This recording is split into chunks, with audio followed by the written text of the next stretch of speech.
Ignorant people identify themselves with the body, mind, and the vriddhis of the mind. The mind and the body are instruments only. The real man is behind the mind. If we become one with the mind, body, and vriddhi, we get various sorts of miseries and sufferings.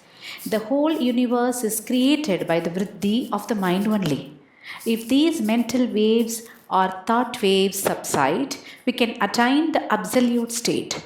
Just as we can clearly see the bottom of a lake when the ripples and waves subside, so also we can cognize our real self when the vriddhi that agitate our mind subside. Thought is a thing. Thought is a dynamic force. Thought is as much a thing as the yonder piece of stone. It has weight, color, shape, size, and form. Thought is a dynamic force.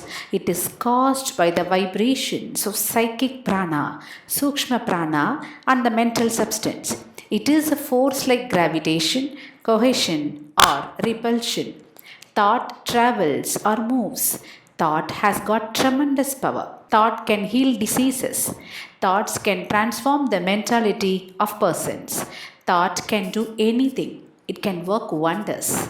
The velocity of thought is unimaginable. Thought is a finer force. This is supplied to us by foot. If we read Chandogya Upanishad, the dialogue between Uddalaka and Shvetaketu, we can understand this point well. If the food is pure, thought also becomes pure. He who has pure thoughts speaks very powerfully and produces a deep impression on the minds of the hearers by his speech. He influences thousands of persons through his pure thoughts. A pure thought is sharper than the edge of a razor. Entertain always pure, sublime thoughts. Thought culture is an exact science. Thinking is of four kinds, like symbolic thinking, instinctive thinking, impulsive thinking, and habitual thinking. Thinking through words is symbolic thinking. Instincts are more powerful than impulses. Thoughts of body, food, drink, bath, etc. are habitual thinking. We can stop easily symbolic thinking. It is difficult to stop instinctive and impulsive thinking. Thought is a great force. Thought has tremendous power. It can be transmitted from one man to another man. We can move the world through thought force. The powerful thoughts of great sages, rishis of yore are still recorded in the Akashic records. Yogis who have clairvoyant vision can perceive those thought images. They can read them. An ocean of thought surrounds us. We are floating in the ocean of thought. We are absorbing certain thoughts and repelling some in the thought world.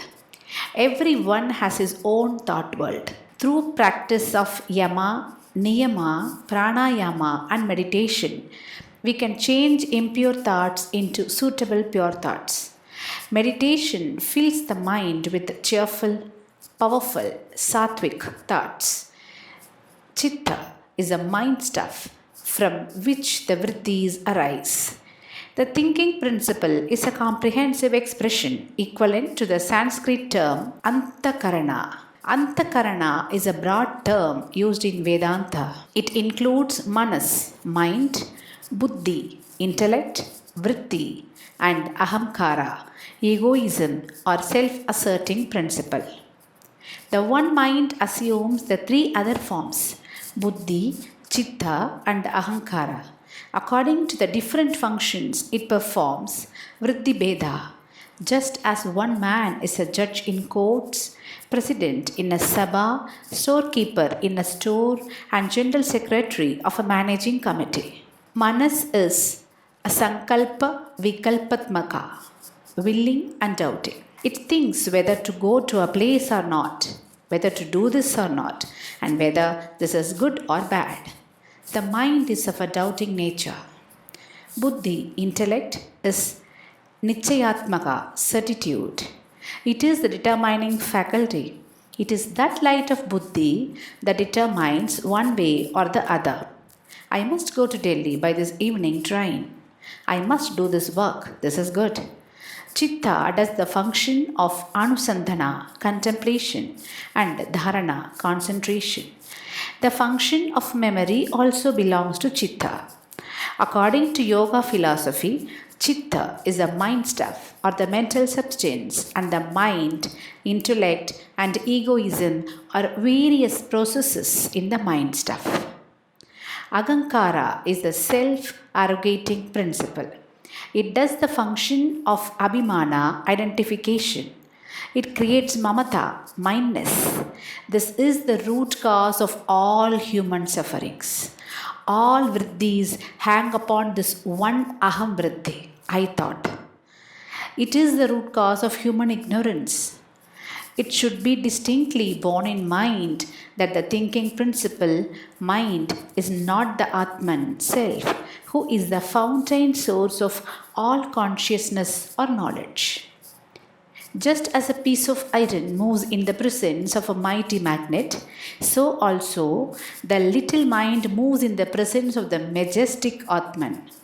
Just as a minister works with fear in the presence of a king, so also the mind works in the same way in the presence of the King of Kings, the Atman. Just as a mirror borrows its light from the sun, so also the mind borrows its light from the Atman, the Supreme Being. Perception comes only when the mind is connected with the center and external instrument. Modification of mind is known as parinama. When milk is changed into curd, it is also parinama. Even so, the mind gets modified into a vritti by assuming the form of the object it perceives. Knowledge of perception is a kind of transformation, parinama, of the mind. Some people sleep with their eyes open. The object is there. The center of vision is there, and yet they cannot see the object. Why? Because the mind is not there. Therefore, three things are necessary for perception of an object, like the physical instrument, the external fleshy eyes which act as windows to the soul, the center of the vision in the brain and the mind. It is the mind that really sees. It is the commander of the five senses. The senses carry the vibrations from outside to the mind. They are avenues of sense knowledge. According to Sankhya philosophy, it is the Purusha or soul that is the real perceiver of an object. The sense transmits the sense vibrations to the mind, and the mind in its turn presents the vibrations to the Prime Minister of the soul, the Buddhi or intellect, the discriminative faculty, which is very close to the soul. Now reaction comes in. With the reaction of the Buddhi, egoism manifests side by side. Then the whole thing is presented to Purusha, who really perceives all objects. If the physical instrument, eye, is not in good working order, owing to cataract or any other disease, one cannot have perception of an object. The eye may be all right, but if the center of vision that is situated in the occipital lobe of the brain at the back of the skull does not function properly owing to the diseases of this particular lobe of the brain, in that case also he can have hardly any perception of any object. The eye and the center of the vision may be in sound condition, but if the mind is not linked with the center and the external eye, he can hardly have perception of any object. Sometimes a man says, I did not hear, I did not see, my mind was elsewhere. We will find such instances in our daily life. Perceptions comes only when the mind is connected with the center and external instrument. When we are deeply engaged in solving an engineering problem, we do not hear any sound though our friends shout loudly by our side. Cars, buses, and motor cars run about in the street. If we are deeply engaged in something, we do not hear them. Why? Because our mind was not linked with the organ of hearing. The Indriyas cannot do anything by themselves. They need the help of their master, the mind, at every moment. It is the mind that sees, hears, tastes, smells, and feels. Senses simply transmit the sense vibrations from outside to the mind. The table that we see is a mental kalpana, imagination. This table, though we see it externally, really exists in our mind. A mental picture or image plus external something is the table. That which exists outside is unknown and unknowable. Mind reacts to external vibrations and we see the external universe. If there is no mind, there is no universe. Weather is the world for us during deep sleep. Hence, this world is termed as Manomatra Jagat or Manokalpita Jagat. This mind is a universe. There is no world apart from the mind. How can a tiny lens produce a big image of a mountain? A small image is produced by the lens, the retina, and the optic center. It is the mind that develops and enlarges it. All the pictures do already exist in the mind. What we perceive as a big mountain outside is only the mental image plus some external unknowable something. If we say there is nothing outside, why do we run after food and water when we are hungry and thirsty? If everything is within, we should get satisfaction from hunger and thirst from within only. But it is not the case. There is something outside. Call it Avivarta, appearance of Brahman, Vilasa, expansion of Maya, Kamatkara, trick of Avidya, ignorance, Parinama, modification of Vishnu, electrical waves of scientist, combination of Anus, atoms of Canada, or Tattva, elemental Vilasa. It does not matter much.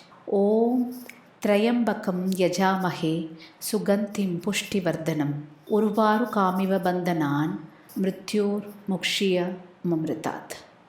We worship the three-eyed one, Lord Shiva, who is fragrant and nourishes well all beings. May he liberate us from death for the sake of immortality, even as a cucumber is severed from its bondage to the creeper.